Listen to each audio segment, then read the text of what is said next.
তৌহিদি জনতাকে হুমকি দেয়নি, সতর্ক করেছি বলে মন্তব্য করেছেন অন্তর্বর্তী সরকারের উপদেষ্টা মাহফুজ আলম। মঙ্গলবার দিবাগত রাতে তার ভেরিফাইড ফেসবুক অ্যাকাউন্টে দেওয়া এক পোস্টে তিনি একথা বলেন। তিনি লেখেন, তৌহিদি জনতা নামে আপনারা যারা নিজেদের পরিচয় দেন তাদের আমি হুমকি দিইনি, সতর্ক করেছি। কেন করেছি? গত 15 বছর নিপীড়ন সহ্য করে এবং অভ্যুত্থানে ভূমিকা রেখে সকল নাগরিকদের মতোই আপনারা একটি জাতীয় সম্ভাবনা হাজির করেছেন, কিন্তু মব সংস্কৃতির কারণে তা ভুলণ্ঠিত হচ্ছে।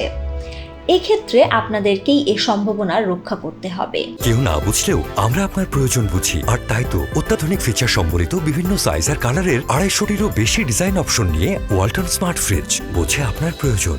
মাহফুজ আলম আরও লেখেন, আমার আপনাদের প্রতি ঘৃণা নেই, বরং বাংলাদেশের সকল নাগরিকদের মতোই আপনাদের প্রতি দরদ আছে, আলেমদের প্রতি সম্মান আছে। আমি নিজে বিশ্বাসী মুসলিম হিসাবে তৌহিদবাদী, কিন্তু কেউ তৌহিদের নামে উগ্রতা দেখালে সেটার আসন্ন পরিণতি সম্পর্কে সাবধান করাও সহনাগরিক ও দায়িত্বশীল ব্যক্তি হিসাবে আমার কর্তব্য মনে করেছি।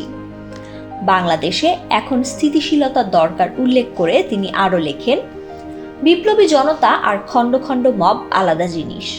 লক্ষ্যহীন উদ্দেশ্যবিহীন এ মব সংস্কৃতির কারণে উপকৃত হচ্ছেন আমাদের শত্রুরা। রাষ্ট্রের অখণ্ডতা, নিরাপত্তা ও শৃঙ্খলা রক্ষার্থে আমাদের কঠোর হতে হবে। এই কঠোরতার হুঁশিয়ারি অপরাধীদের জন্য, যারা তৌহিদের কথা বলে নিপীড়ন করছে, নৈরাজ্য করছে, কিন্তু আগে যেভাবে ইসলাম ফোবিয়ায় আক্রান্ত হয়ে সাধারণ মুসলিমদের নিপীড়ন করা হতো, যার শিকার আমিও হয়েছি, তা কোনো মতেই আর পুনরাবৃত্ত হবে না।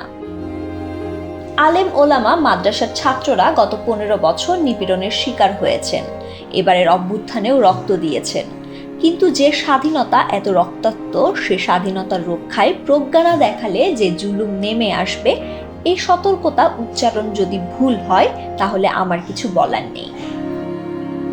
আমি জালিম বা মজলুম দুইটা হওয়া থেকেই আল্লাহর কাছে পানাহ চাই।